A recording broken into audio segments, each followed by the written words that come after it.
All right, so before you start your Kahoot, let's see how you did with these review questions. Thanks for those of you that turned in your work. I gave you some feedback on that, so you may already have the answers to these. For those of you that haven't turned it in, this is the feedback from you. So we were looking at common numerators, common denominators, comparing to half and comparing to 1 to compare fractions. And so these were the ones you did. So if I take a look at this one, I don't know why my phone's blowing up. You will notice that we've got 4s in the numerator spot. That makes this a common numerator. So you'll remember that for a common numerator, we just focus in on the denominators and we think about the size of the pieces, which is going to be bigger, a ninth or a seventh. Well, the smaller the denominator, the bigger the piece. So 4/9 is less than 4/7. When you look at choice B, you'll notice we've got common denominators. What's nice about that is we focus on the numerator. 6 is bigger than 4. Looking at C, you'll notice that 7 is larger than 6. So 7/6 is greater than 1. So we're going to compare these to 1. And with 7/6 being larger than 1 and 11/12 being smaller than 1, 7/6 is larger than 11/12. Finally, we don't have any common numerators. We don't have any common denominators. We can't compare to 1, so we need to think about half. Half of 15 is 7.5. That equals half. Half of 12 is 6. 8/15 is just a wee bit bigger than half. And 5/12 is smaller than 6/12. So 8/15 must be larger than 5/12. And we know that because we compared to half. All right, so now we need to get these on the number line. We got several here to go with, but I like to look at this one first because I can tell that's an improper fraction and it's larger than 1.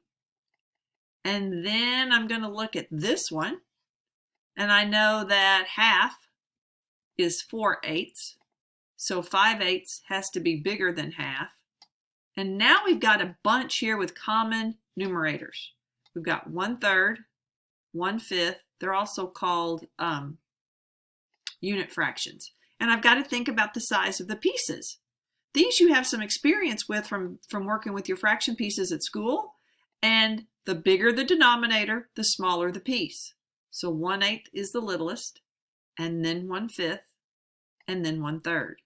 So if I want to put these in order from least to greatest, can't get them on my blanks, but it would go 1/8, 1/5, 1/3, 5/8, and 5/3. We were also making fractions equal half.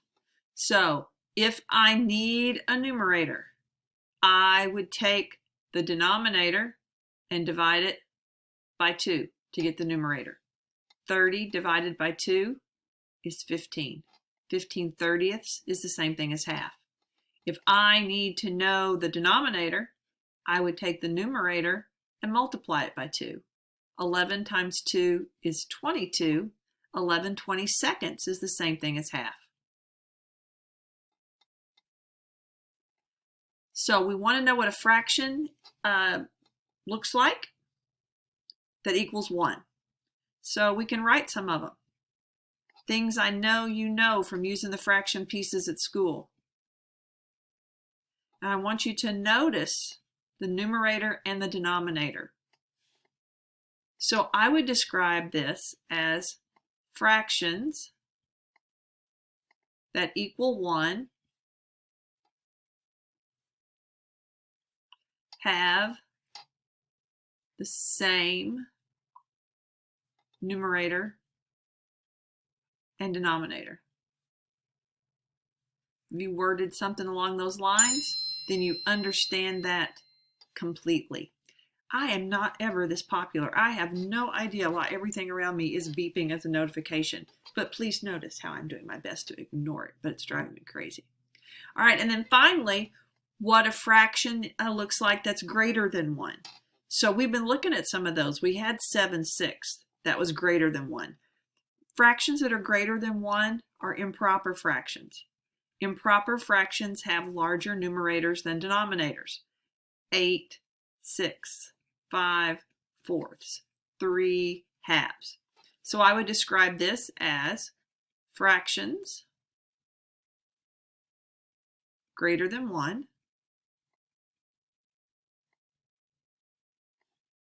have greater than 1 have numerators larger than denominators.